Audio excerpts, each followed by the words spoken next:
What is up, everybody? Hugo Nowhere back with another video, and today we're going to be talking about something that I truly love and enjoy, and I want to convince you guys to give it a try, and that's Dungeons and Dragons. Because of Stranger Things and other groups like Critical Role, D&D has been really pushed into the mainstream. There's no denying that Stranger Things honestly was probably the main factor in pushing it as far as it has been and popularizing it. And to an extent, I think that's a really good thing. I think everybody should give D&D or any other tabletop RPG a chance because it's awesome. It's fun. I genuinely think people are more creative than they give themselves credit, and this is a way to exercise that. Just to give you a little bit of a quick background on me, I am a current DM.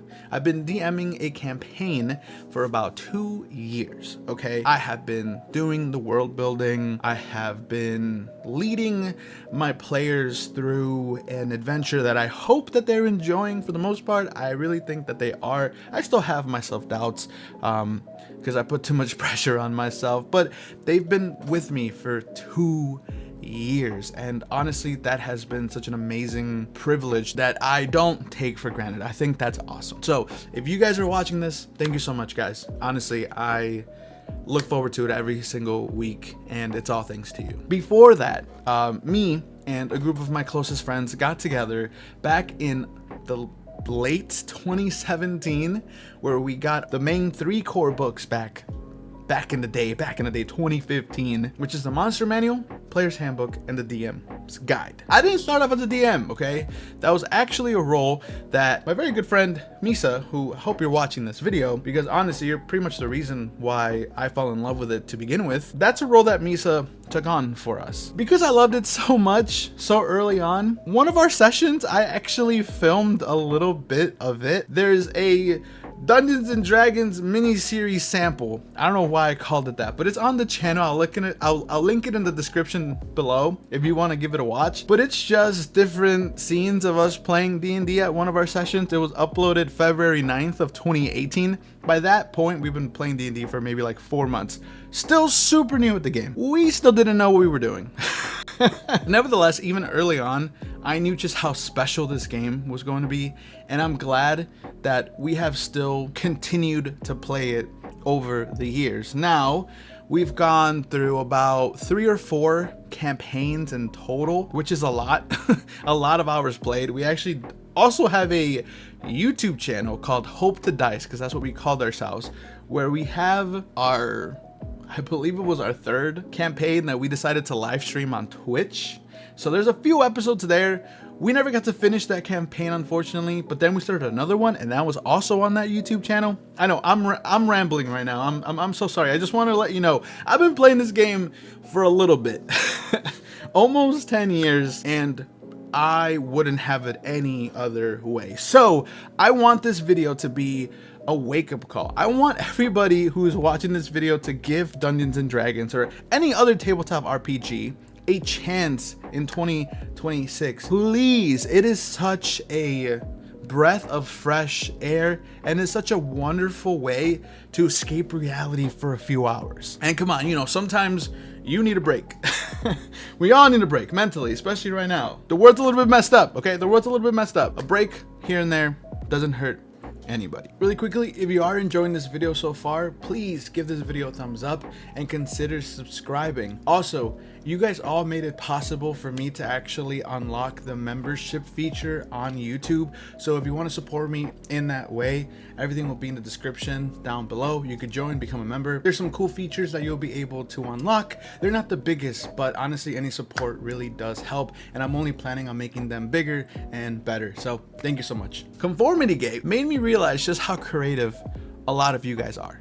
Having created your own ending, tying up loose ends in a better way that the Duffer Brothers themselves couldn't have. A lot of you guys are so creative, and this is a way to kind of push that creativity forward. Something that I like about being a DM, you obviously create the lore for everything, but as a player, you get to create the lore for your character, which I've seen some really awesome backstories. My players have awesome backstories. Heck, sometimes they be sending me pages and pages of backstory, and I love that stuff. It gives me a anchor point that I could later sew into my own world, right? Merge with my own world. There's so many instances where something from their backstory inspires me to put something in the world for them. Not only that, but it also has inspired me to create different factions or a city based on whatever it is that they're telling me. There's such a vast variety of ideas that come to me from a player's backstory.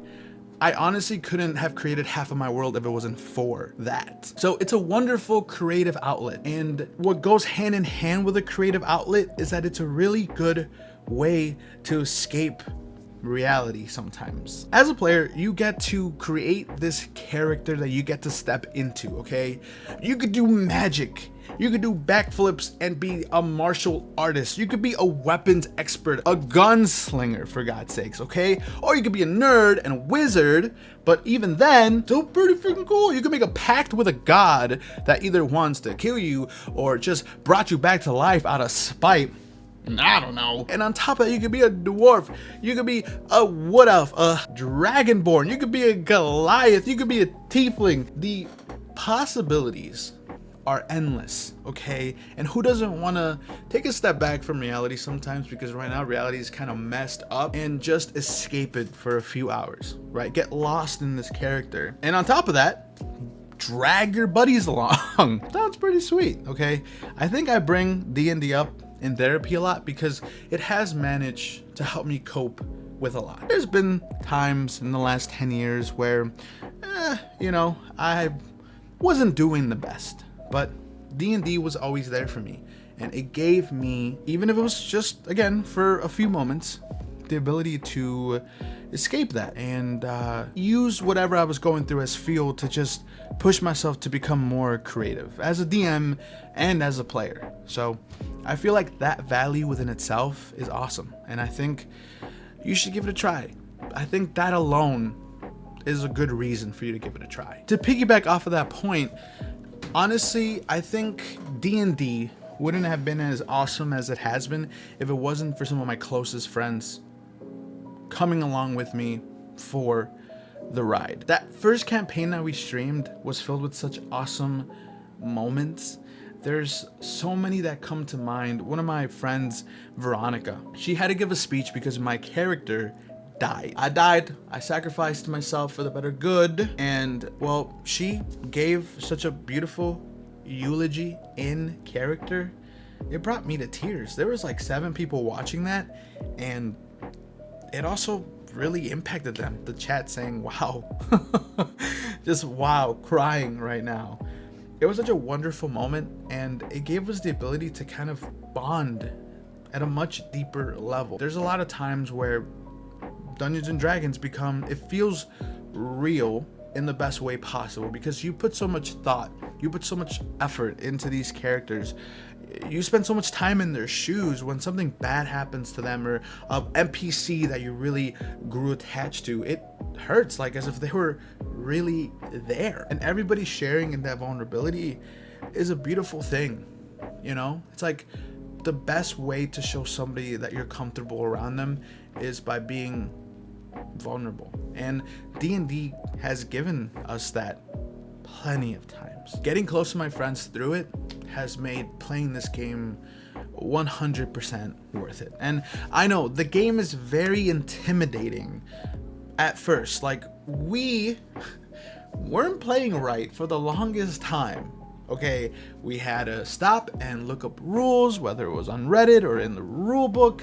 It was kind of a mess, I'm not gonna lie, but something that I have truly ingrained into my DM style is that sometimes if not following the rules of the game is more fun, I'd rather make the situation more fun by not following the rules. If that makes sense. I've had to pull rulings out of my butt so many times I lost count. But you know what? That led to so much more fun. My players were laughing. We were all just having an absolute blast, and that's what matters at the end of the day. So yes, it's intimidating. There are a lot of rules, but with the right group, that kind of doesn't matter. You're all building a story together at the end of the day. As a DM, I build the world, but that world doesn't matter if my friends aren't there to explore it and if they don't have fun. What's the point? So even though it's intimidating at first, I really think that once you get past that, you will find yourself loving this game more and more every single time you play it. D&D is fun, okay? It's a really good creative outlet. It allows you to bond with your friends, or who knows, maybe if you're having a hard time finding a group, I feel like it's a really great opportunity to meet new people that you have some things in common with. The stories I hear of somebody giving D&D a chance with a group of total strangers and they have become close over the years are a lot, because D&D is a very social game, and you need a game master and at least 2 to 3 players, at least in my opinion. And I know that's kind of hard to find for some people. So I am gonna put some resources down in the description of how to go about finding a game if you really want to play but you don't have a group yourself. I know a lot of libraries offer some sessions. I know that some community colleges also do, and Wizards of the Coast, who own D&D, they have a finder, and I will link all of that down there for you guys to hopefully find a party that will be welcoming and where you could start to play the game, because I definitely think you should. if that point wasn't clear enough already after me repeating it so many times. You get to buy dice and form a dice addiction like so many people that I know and just want to hoard them all. You get to buy little miniatures and paint them, or just leave it blank. If you don't want to paint them, that's cool. You get to get miniatures of the freaking monsters like a mother freaking purple worm. There's so many good things that I believe come from playing D&D, and I don't want anybody to miss out on that, okay? So do yourself a favor and start playing Dungeons and Dragons this year, like right now. The core rules are actually free on Wizards of the Coast's website. Everything's gonna be down there. I promise you, everything is gonna be down there, okay? If you have any questions on the game, please feel free to ask me down in the comment section down below. I try to respond to every single comment. And if you want to know more about D&D, maybe I'll post some stuff. I don't know. This video is just meant for me to express just how much I love this game and hopefully encourage some of you to start playing it. There's so much depth to this game, and I want to share it with you all. So if you want to see more, let me know. Okay? And thank you so much for tuning into this video. I don't know how well it's gonna do, but on this channel I post whatever I feel like that week, and today it was Dungeons and Dragons. I'm Hugo Nowhere, you stay golden, and I'll see you in my next video, where I think I might talk about One Piece, or I might talk about the Lord of the Rings. I don't know. One of those two, okay? Or both. I don't know. Okay. All right then. Have a good one. Thank you so much.